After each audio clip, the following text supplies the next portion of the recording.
Morning, everybody. So, can we get the lights? So, my name is Benjee Cascio. I'm the manager of our Lion Defender program at Ruaha Carnivore project, though my work goes across all of our different programs. I want to give you guys a bit of a project background. And we have a map here for those unfamiliar with this landscape. We do work in Ruaha National Park, but our main work is outside with the communities surrounding the park. This landscape is critically important for various carnivores, lions, wild dogs, cheetahs, leopards, and hyenas. It's also an extremely large area. It's over 20,000 square kilometers, and then with the protected areas and game reserves around, it's over 45,000, sorry. So in this map, you can see the park gate is 16 kilometers this way, and Aringa is 80 kilometers this way. This is like the northeast corner, and we work with villages from Mahuninga in Dodi district up to Kisanga in Puaga district. You'll also notice there's a wildlife management area here, which goes across all the communities we work with as well. I'll talk about these different programs, but this map helps to indicate which programs we have in which villages. We've extended our work to Puaga in 2017, so we're a bit new up there from Magozi up to Kisanga. The rest we've been working pretty actively since 2009, 2010. The project was started in partnership with Oxford University, specifically the Wild Crew, which is the Conservation Research Unit, by Dr. Amy Dickman in 2009. And we have two main goals: to reduce the intense human-carnivore conflict and to also conduct scientific research. This landscape at the time was very much so understudied, so we wanted to also gather data to inform of our programs to reduce the human-carnivore conflict.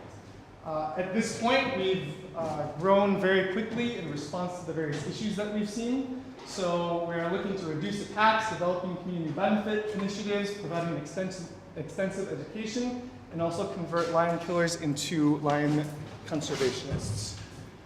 So in these strategies, I'd like to talk about a few. We talked a lot about conflict prevention.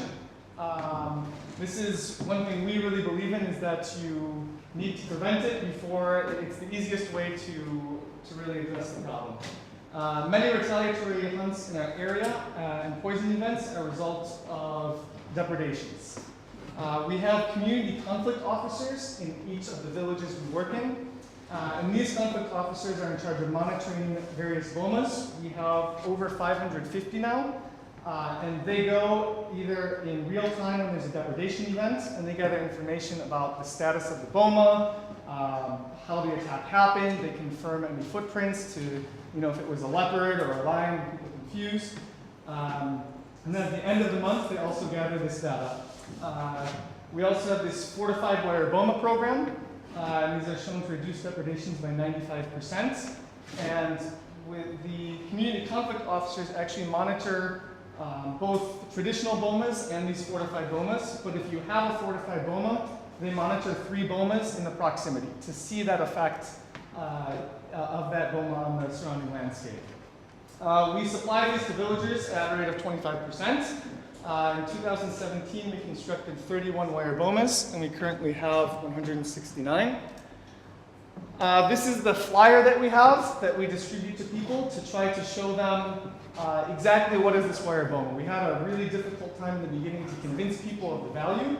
And we have both for wooden fence posts and for metal poles.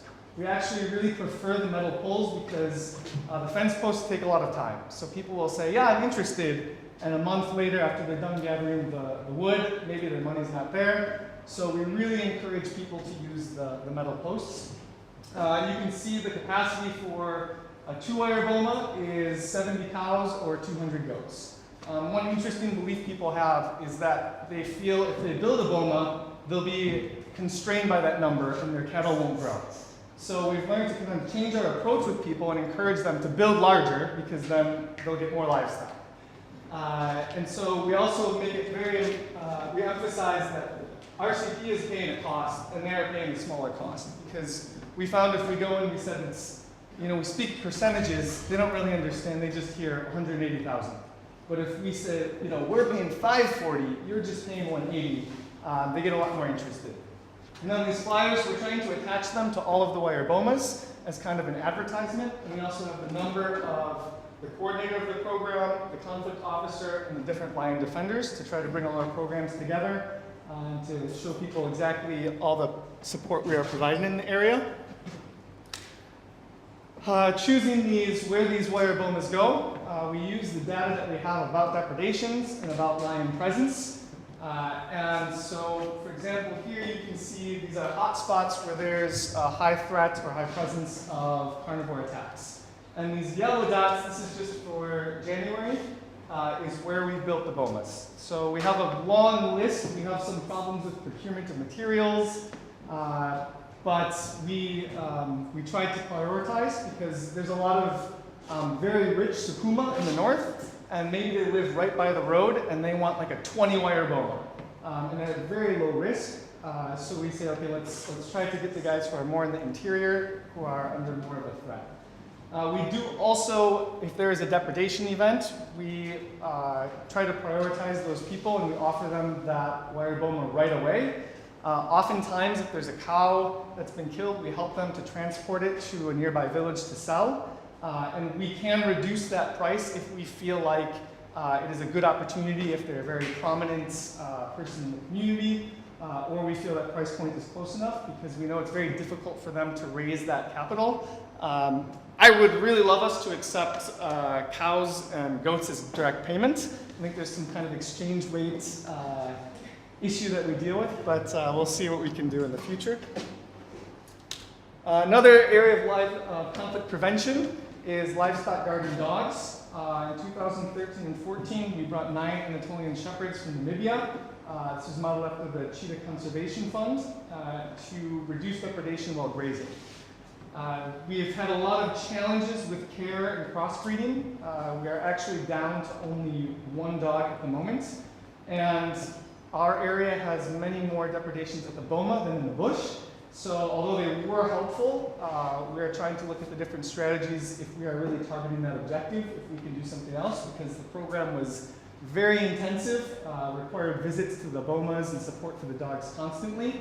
And there was a very positive perception from the livestock owners.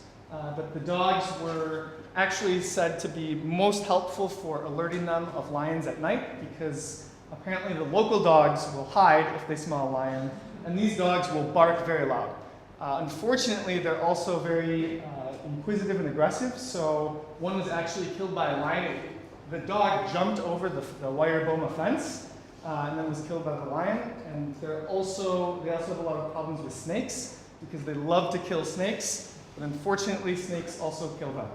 So we're trying to look at different breeds or see if there's if the success was in how they were trained, how the livestock owners were trained to herd, and if we can provide that similar support to maybe a species that's easier to deal with, or a breed that's easier to deal with. Then after conflict prevention, we have conflict mitigation. Here we have our Lion Defenders program, which was modeled after the Lion Guardians program in Kenya. There's cultural motivations for hunts amongst the Barabag tribe in the Ruaha landscape. Interestingly enough, we have a lot of the Maasai as well, but they do not actively hunt. They're more at risk of putting poison.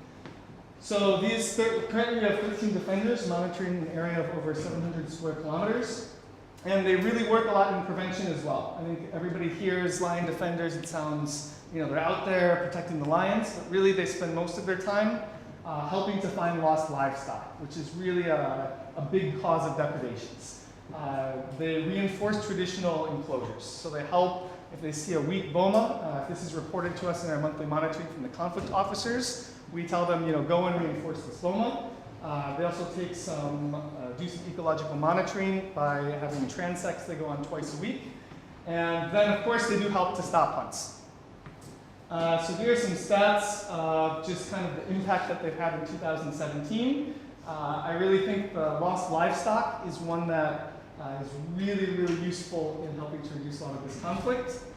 And, of course, 15 hunts stopped and 7 prevented is also very successful. When we talk about reducing conflict, we also work with trying to have incentives. So somebody asked a good question over here of how are you linking that wildlife with value. We have an innovative program called community camera trapping. Each of the 12 villages has 3 camera traps, and these 12 villages are actually divided into 3 groups. So there's 4 in each group, and every month we go and we take the pictures, and animals are assigned a value. Let's say wild dog is 100 points, leopard is 90, impala is 10. And so the one with the most amount of points gets 4 million. Second gets 3 million, third gets 2, last place gets 1. This happens every 3 months. And then within that, let's say the first place with 4 million, that 4 million is divided between healthcare, education, and veterinary services. What we do to reduce graft and improve transparency is we hold a big party, so you see the picture here, where we show everybody, here are 3 boxes of veterinary medicines, here is your pastoralist chairman, get after him, make sure you get that medicine. And so we try to link directly that presence of wildlife with these benefits. And at the party we speak a lot about why we are doing this, what that represents, why they're receiving these benefits. So in 2017, we provided 120 million shillings directly to 12 villages amongst these sectors. To incentivize it even further, we have education programs. Kids for Cats is a twinning program with American schools and schools in our area where they help to raise money to buy supplies. We have a school feeding program in 2 schools. We found that a lot of people weren't sending their kids to school because they're not getting fed well, or they will send their kid to school because they know they'll get a nice meal that day. Simba Scholars Program is a scholarship program for students in primary school, and Carnivore Scholars is for advanced secondary and other advanced education. Reducing conflict, we also work with education. We have a DVD night where we go to the various villages with a big white sheet, generator, and we show nature documentaries that are actually ones from Ruaha. We've done 59 DVD nights, reaching approximately 1,500 people. Then we select people that the next day will go on a park trip. And so we take them to the park, we explain to them what we are doing, why we're doing it, and as the WildAid video mentioned, it's a very powerful experience for some. To see wildlife in a non-threatening environment is really important because most of these people, they've only seen a lion when it's stalking around their boma, or they've only seen an elephant when it's trampling through their shamba. So we think that's a really important part to engage people in. I won't talk a lot about it since we're focusing more on conflict, but we do have ecological monitoring, a sightings program in Ruaha where guides take pictures of lions to help to identify and to look at trends over time. We use the community camera trap data for that as well, and PhD students paired with Oxford visit us frequently to conduct studies. We do have the collaring program, which goes a bit more into conflict. Last October, we put collars on 5 lions. Here are some of their movements. It was the first collaring in Ruaha National Park, so we wanted to do this as kind of a test. Eventually, we want to put collars this year on lions in village land, because that's where we see the conflict. We did have a virtual fence along this WMA, so that whenever the lions crossed over, we got an alert. We got like a text message, and then we could go to alert the lion defenders, alert the local people of their presence. Unfortunately, in February, we had a poison incident, some of you may have heard of, with this lion that is in the orange. And it's very unfortunate, but it also shows the value of the collar, because it is an area that we know is high conflict and that we are new working in. So if we wouldn't have gotten that alert, who knows how long that carcass would have stayed there and how many more vultures and other wildlife would have died. So I think there's a silver lining in that it shows how important it is to have these collars because they do roam from the park to village land. And one thing people thought was that during the rainy season, the lions didn't cross the river, which we've seen from our data is untrue. They cross the river whether it's after a big rain or there hasn't been rain for a while. But we've seen when the river is full, it's not a detriment to them crossing. Some Brief successes I'll highlight here is we've reduced livestock attacks by 60%, provided the first data on Ruaha carnivore's ecology, reduced traditional hunts by 70% from 2011 to 2017. We actually had no successful traditional hunts last year, and only 2 went out. And this is where they typically go to Ruaha National Park. And lion mortality associated with hunts and poison reduced from 34 incidents in 2011 to just 5 last year. We do have a lot of challenges. We have a very diverse population with numerous tribes. We work with the Barabai, Maasai, Gogo, Bena, Hehe, Sukuma, and they all have different beliefs. They all have different levels of education. And so while we have this geographic area with these 12 villages, we really need to look at our approach every time we are entering a new village. And we actually can't replicate our programs exactly in each place because of these different values and because of these mixed tribes. We also have a very large migratory and transient population. A lot of the Barabai during October, they have a bit of a seasonal migration where they come from Dodoma. And they actually taunt our lion defenders and our Barabai that no longer hunt lions. And they say, why aren't you guys hunting? Aren't you a man? And so it's a real challenge for us because we've had success with our local population. But then these guys come in and sometimes they stay. Sometimes people we've worked with that really understand the value of conservation, they move on. They go to Tonga, they go wherever. So we're constantly trying to engage and constantly trying to learn who are the new arrivals, who is there, who can we engage to spread our message. We also have issues with governance. When we talk about the community benefits, there's only so much we can do, but we try to really put pressure on the communities to hold their leaders accountable. This goes into also the diverse population because it's not just the Ndaji and Wenyekiti, it's the Wazee of all the different tribes, it's the pastoralist chairman of the different tribes. So it's really this complex mosaic of leaders that we are trying to engage. There's also the complex management of the WMA. So we really try to get the people to value their village land and manage their village land well, but they have already given up a large part of their land to this WMA. And currently the WMA is not functioning, and it hasn't really provided that benefit that I think people were sold on. So I think it's really challenging when they have this, let's say, bad example of how to be stewards of their land, how to generate income from their land. And of course, then they are using that land intensively right up to that border of the WMA. So it's a bit complex, but we're still trying to share with them that that's not the only way to manage your lands. There can be better ways. Also, we have problems with snaring, and this can also go with poaching as well. This is mainly people from outside that come in, and the snares really hurt the pastoralists. Their cows get caught in it as well. People get caught in them. Here last year, we had a big male lion that got caught in a snare. Luckily, it was when we were doing our collaring, so we called the vet, and we got to free that lion. He's now moving about. But this is a huge issue for us. They're indiscriminate, and you don't really know who's behind it. So that's all I have for you guys. Thank you for your time.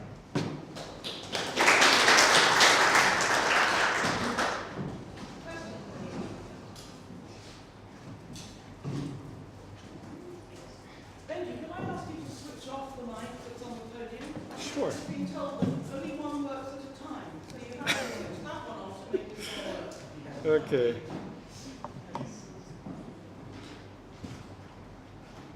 Thanks, Benjee. Really quickly, you said you distributed 120 million Tanzanian shillings in 2017. Yep. Where did you get the money from? You can ask our director, but we have a variety of grants, support from Oxford.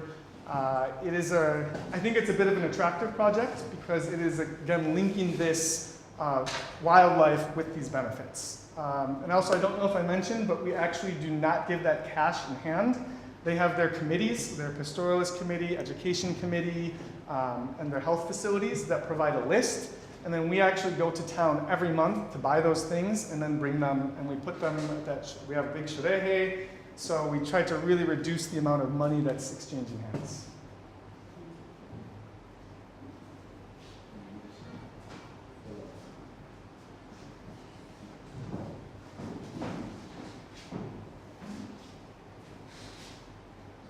Follow-up question to that. How do you select which communities to give the money? That is, we put them in groups of 4. So it's all of the communities we work in, and then we group them by proximity. And whoever has the most points based on the value assigned from the wildlife and the community camera trap cameras, they are the number 1, and they get 4 million.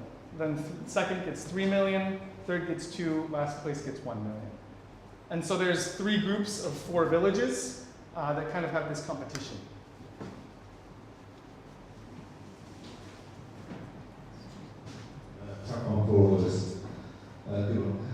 What's the sustainability? What's your exit strategy? That's a very good question. I think now we have been working so much with understanding what are the factors, what are the challenges in our landscape. I think we've had a bit of a disadvantage because we were, I shouldn't say disadvantage, but a slow start because we were a research institution first. So it was several years before we started to do direct programs. But I think we're thinking about that a lot. We're thinking about expanding. I mean, as you've heard, we have a lot of different areas we're working in. We'd like to do more sustainable livelihoods, tourism management, whatever opportunities are available, because we know we can't be there forever. But I think we are still at those beginning stages of trying to get people to value the wildlife and see that importance.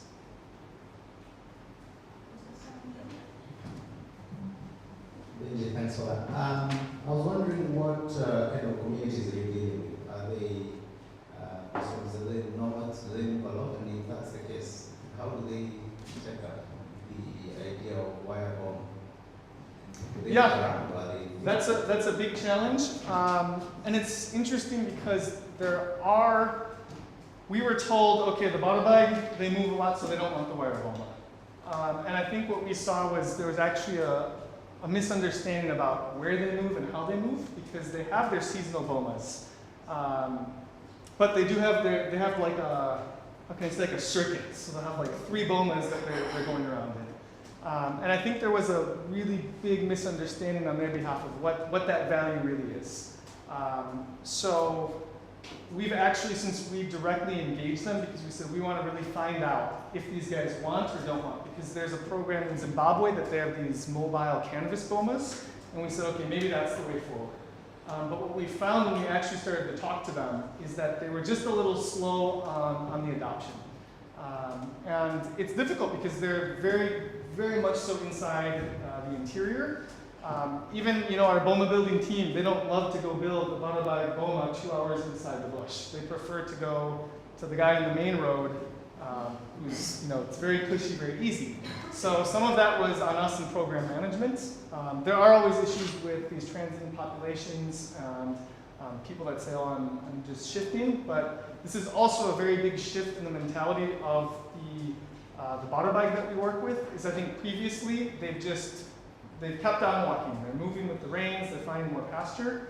But I think these days they're seeing the value of settling, and they're seeing that there's not so much space anymore. And it's something I ask them all the time is, okay, where are you from? Well, I was born in Mount Penang, and I was in Doma. And I say, why have you stopped here? And they say, things are changing. So I think our program really comes at a good time for some of these pastoralists because they're seeing or hearing there's not so much space, there's not so much freedom. They need to adapt and kind of settle to have more rights, to have more land rights, and have more say in their communities.